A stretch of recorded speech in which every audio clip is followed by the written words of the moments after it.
क्या आप कोकी तिवारी को जानते हैं? नहीं। चलो एक और हिंट देते हैं आपको। क्या आप कार्तिक तिवारी को जानते हैं? थोड़ा-थोड़ा स्ट्राइक हो रहा है ना? चलो उसके बारे में कुछ बताते हैं, शायद आपको पता चल जाए। तो ऐसा है कि कार्तिक का जन्म हुआ मध्य प्रदेश के शहर ग्वालियर में, एक घर में जिनमें दोनों माँ-बाप उनके डॉक्टर्स थे। अभी कुछ स्ट्राइक किया? चलो छोड़िए, मैं बता ही देती हूँ। मैं बात कर रही हूँ कार्तिक आर्यन के बारे में। कार्तिक आर्यन का जन्म हुआ 22 नवंबर 1990 में। उनकी मदर का नाम है माला तिवारी, जो कि एक गायनाकोलॉजिस्ट हैं, और उनके फादर मनीष तिवारी जो हैं वो पेडियाट्रिशियन हैं। कार्तिक ने अपनी स्कूलिंग करी सेंट पॉल स्कूल से ग्वालियर में। उसके बाद हायर स्टडीज के लिए वो मुंबई आ गए और डी.वाई. पाटिल इंजीनियरिंग कॉलेज में उन्होंने अपनी इंजीनियरिंग कंप्लीट करी अपनी फर्स्ट फिल्म के बाद। वैसे तो उनका दिल पढ़ाई में बिल्कुल नहीं लगता था। उन्होंने इंजीनियरिंग करी सिर्फ अपनी मदर के कारण, और जब वो कॉलेज में पढ़ाई कर रहे थे मुंबई में, तो काफी टाइम क्लासेस बंक करके स्पेशली ऑडिशन देने जाते थे। 3 साल यही सिलसिला चलता रहा। वो कंटिन्यूएशन में ऑडिशंस दे रहे थे, लेकिन उन्हें कोई सक्सेस नहीं मिली। फिर उन्होंने एक एक्टिंग कोर्स किया क्रिएटिव कैरेक्टर्स नाम के एक इंस्टीट्यूट से। उसके बाद उन्हें ऑडिशन का मौका मिला। कोई नए डायरेक्टर के ऑडिशन थी, तो वो वहां जाके कैजुअली जाके ऑडिशन करके आ गए, लेकिन उनको पहले तो कोई कॉल नहीं आया। और कार्तिक का कहना है जब कोई ऐसी बात होती है तो उनका एक नेचर है काफी पीछे पड़ने का। तो वो वहां रोज फोन करते रहे कि क्या हुआ ऑडिशंस का। अगर ऑडिशन में सिलेक्शन नहीं हुआ है तो जो फोटो शूट हुआ है उसकी जो फोटोग्राफ्स हैं वो ऑडिशन वाले उनको दे दें। कार्तिक के बार बार फोन करने के कारण जो ऑडिशन लेने वाले थे उन्होंने उनको अपने ऑफिस में बुलाया और ये बोला कि अगर वो ये मोनोलॉग जो है वो रट लेते हैं और अच्छी ऑडिशन दे देते हैं तो रोल समझो उनका। तो क्या था, कार्तिक पूरे दिन रात, क्योंकि उनको एक ही दिन का टाइम मिला था, पूरी रात वो यही रटते चले गए उस मोनोलॉग को। वो मोनोलॉग इतना फेमस है कि आपको पता ही होगा, और उनको इसी मोनोलॉग के कारण वो फिल्म मिल गई, और वो फिल्म थी प्यार का पंचनामा। फिर क्या था, प्यार का पंचनामा रिलीज होते ही एक स्टार बॉर्न हुआ और फिल्म सुपर डुपर हिट हो गई।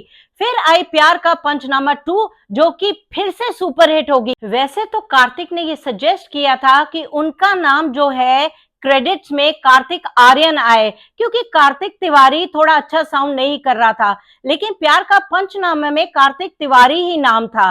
लेकिन फिर आई उनकी फिल्म आकाशवाणी, जो नहीं चली, और उसके बाद आई 2014 में कांची, जो कि सुभाष घई की फिल्म थी। उसमें उनका नाम चेंज हुआ टू कार्तिक आर्यन। वैसे तो कांची भी नहीं चली, लेकिन 2018 में कुछ ऐसा हुआ कि एक फिल्म आई सोनू के टीटू की स्वीटी, जो आप सबको पता ही है एक ब्लॉकबस्टर हिट थी, और जने खने के नाम पे कार्तिक आर्यन था।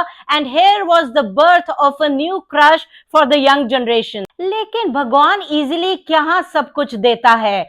इस फिल्म के हिट होने के बाद उन्हें एक खुशखबरी मिली, क्योंकि करण जौहर ने उनको अपनी फिल्म दोस्ताना 2 के लिए साइन किया। सब कुछ ठीक ठाक चल रहा था और फिर उन्हें मिला एक झटका।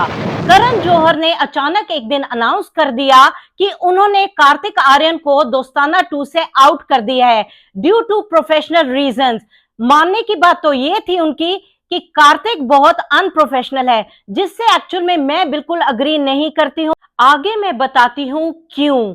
उससे पहले कि ये फिल्म अनाउंस होती दोस्ताना 2, कार्तिक की फिल्म्स लुक्का छुपी और पति पत्नी और वो रिलीज हो चुकी थी, और वो ठीक ठाक ही करी थी, जैसे आप सबको पता ही होगा। दोस्ताना 2 के बाद कुछ ऐसा हुआ कि just like any other outsider, सारी फिल्म इंडस्ट्री ने उनके साथ बायकॉट करना शुरू कर दिया। लेकिन जब भगवान किसी को कुछ सितारा बनाना चाहते हैं तो ये आदमी लोग रोकने वाले कौन होते हैं, किसी का कोई बस नहीं चलता। फिर उनकी एक फिल्म आई जिसके लिए उनकी एक्टिंग को बहुत ही ज्यादा सराहा गया, जिसमें कोई हीरोइन नहीं थी और कोई बड़ी सिंपल सी फिल्म थी जिसका नाम था धमाका। आपने अगर वो फिल्म ना देखी हो तो जरूर देखिए। उसमें कार्तिक आर्यन ने बहुत ही लाजवाब काम किया था। इसके कारण उनकी एक्टिंग की स्किल्स की तारीफ होने लगी और जो इनके साथ काम करना छोड़ चुके थे, they started to reconsider their decision. तो फिर क्या हुआ कि टी सीरीज के मालिक भूषण कुमार ने उन्हें अप्रोच किया भूल भुलैया 2 के लिए, लेकिन हर चीज बड़ी सिंपल नहीं थी। कार्तिक के लिए प्रूव करना कि वो एक अच्छे एक्टर हैं और एक अच्छे स्टार मटेरियल हैं, प्रूव करना बहुत जरूरी हो गया था, क्योंकि भूल भुलैया 1 में अक्षय कुमार थे और जो कि एक ब्रांड था। तो ये एक स्टार के लिए अच्छा भी होता है और बुरा भी, क्योंकि उनके कंधों पे बहुत प्रेशर हो जाता है, बहुत भार हो जाता है ये प्रूव करना, एक ब्रांड को दोबारा सक्सेस की ओर ले जाना। अब आते इस बात पे कि करण जौहर ने ये कहा था कि कार्तिक बहुत अनप्रोफेशनल है, इसीलिए वो उसके साथ दोस्ताना 2 में काम नहीं कर रहे। अब ऐसा हुआ कि भूल भुलैया 2 का ऐसी हालत हो गई थी कि बजट बहुत बढ़ रहा था, तो भूषण कुमार ने कहा कि शायद ये फिल्म शेल्व करनी पड़े या अभी के लिए रोक देनी पड़े, क्योंकि फिल्म का बजट बहुत बढ़ रहा था। इसे सुनते ही कार्तिक ने एकदम से भूषण कुमार से कहा कि वो इस फिल्म के लिए कुछ भी नहीं लेंगे, लेकिन फिल्म जरूर बननी चाहिए। तो कहाँ ये अनप्रोफेशनलिज्म है? जहां तक फिल्म करियर की बात होती है और फिल्म प्रोडक्शन की बात होती है, रादर एक्टर्स तो पहले अपनी फीस के बारे में सोचते हैं, बाद में प्रोजेक्ट के बारे में सोचते हैं, है कि नहीं? तो इस बारे में करण जौहर गलत हैं और इसमें तो कोई बताने वाली बात है ही नहीं कि भूल भुलैया 2 एक सुपर डुपर हिट थी और सब ने कार्तिक आर्यन को खूब सराहा। और भूषण कुमार को ये पता था कि कार्तिक को गाड़ियों का बहुत शौक है। अच्छा, मैं आपको एक और बात बताती हूँ जो कि मजे की है, उसके बाद मैं इसको कंटिन्यू करती हूँ। कार्तिक आर्यन पहले जब ऑडिशंस पे जाता था और चाहे किसी अवार्ड फंक्शन पे जाते थे, तो उनके पास गाड़ी नहीं होती थी, वो कैब पे जाते थे, तो उनको थोड़ी शर्म सी महसूस होती थी जाने में, क्योंकि बाकी सब तो बड़ी बड़ी गाड़ियों में आते थे। तो उन्होंने ये सोच के रखा था कि जब वो बड़े स्टार बन जाएंगे तो वो गाड़ियों की लाइन लगा देंगे।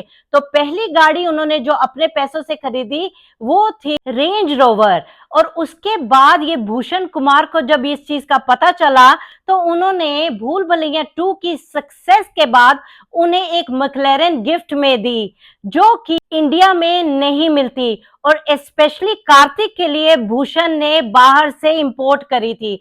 है ना बड़ी बात? ये एक जेस्चर होता है एक स्टार को बताने का कि तूने क्या किया है जो तुझे खुद भी नहीं पता। तो ये काबिले तारीफ बात है। कार्तिक आर्यन एक अच्छे इंसान ही नहीं, एक अच्छे स्टार ही नहीं, लेकिन एक बहुत अच्छे बेटे भी हैं। इस सक्सेस के बाद उन्होंने अपनी मदर को मिनी कूपर गिफ्ट में दी। चलो, ये तो फिर भी सामान्य बात है कि कोई एक्टर स्टार बन जाता है, लेकिन उसकी एक्टिंग का पता तब चलता है जब कोई ऐसी फिल्म आती है जो आपने सोचा हो कि मीडियोकर सी है, लेकिन कमाल की निकले। और मैंने हाल ही में उनकी फिल्म देखी Chandu champion. Unbelievable about Kartik Aaryan. इतनी अच्छी एक्टिंग उसमें उन्होंने करी है, ऐसा लगता है कि वो कार्तिक आर्यन है ही नहीं जो एक मोनोलॉग के सहारे स्टारडम का मजा ले रहे थे। He has done such a fantabulous job in the film कि आपको लगेगा ही नहीं कि ये कार्तिक आर्यन है। ये फिल्म बेस्ड है मुरलीकांत पेटकर पे, जिसको थोड़े टाइम के पहले कोई जानता नहीं था। इवन मैं भी नहीं जानती थी जब तक मैंने ये फिल्म नहीं देखी। मैं सजेस्ट करती हूँ कि आप ये फिल्म जरूर देखें, ताकि आपको ये पता चल जाए कि आने वाले टाइम पे Kartik Aaryan is going to be a huge big name. और कमाल की बात है, इस फिल्म में कोई हीरोइन नहीं है और फिल्म एक सेकंड के लिए भी सिर्फ कार्तिक को देख के बोरिंग नहीं लगती। कमाल की बात है। और एक और बात मैं कहना चाहती हूँ, इस फिल्म का वीएफएक्स जरूर देखना चाहिए। इतना नेचुरल और अच्छा वीएफएक्स बड़ी बड़ी फिल्मों में भी मैंने नहीं देखा है। जो भी नई फिल्म आ रही है या आ चुकी है जिसमें बहुत पैसा स्पेंड करा गया है वीएफएक्स पे, बड़ा आर्टिफिशियल लगता है, लेकिन इस फिल्म में इतना नेचुरल लगता है कि मानो सच में ऐसा हो रहा हो। Hats off to Kabir Khan for this film and portraying Karthik in such a huge manner. और ये बिल्कुल सच है कि ये कोई बायस्ड ओपिनियन नहीं है, बिल्कुल सच्चा साफ सुथरा ओपिनियन है। आप भी ये फिल्म जरूर देखें और जब देखेंगे तो पता चल जाएगा कि मैं क्यों ऐसा कह रही हूँ। ये बहुत स्ट्रेंज है कि बॉक्स ऑफिस पे इसने वो नंबर्स नहीं अटेन किए जो इसको एक्चुअल में करने चाहिए थे और डिजर्व करती थी। हो सकता है शायद मार्केटिंग में लोगों को ये पता नहीं चला कि ये एक सच्ची फिल्म है और सच्चे कैरेक्टर पे आधारित है। कार्तिक की पर्सनल लाइफ में तो अभी कुछ एक्साइटमेंट वाली बात है नहीं, लेकिन कार्तिक की खूबियां हैं जो हम आपके साथ शेयर करना चाहते हैं। वो ये कि इतना कुछ उनके साथ हुआ इंडस्ट्री में, लेकिन उन्होंने कुछ नहीं कहा। वो आज भी चुप हैं और वो कल भी चुप थे। शायद यही उनकी कामयाबी का राज भी है। दरिया में रह के मगरमच्छ से बैर क्या करना। और एक और बात मुझे थ्री इडियट्स की याद आ रही है, डायलॉग कि काबिल बनो, कामयाबी अपने आप तुम्हारे कदम चूमेगी, जो कि कार्तिक ने प्रूव कर दिया। वैसे अगर अभी तक आप ये वीडियो देख रहे हो तो इसका मतलब है आपको ये वीडियो अच्छी लगी। तो अगर अच्छी लगी, देखी आपने, तो चैनल को भी सब्सक्राइब कीजिए ताकि हमें भी मोटिवेशन मिले। मिलते हैं हम अपनी नेक्स्ट वीडियो के साथ जल्द ही।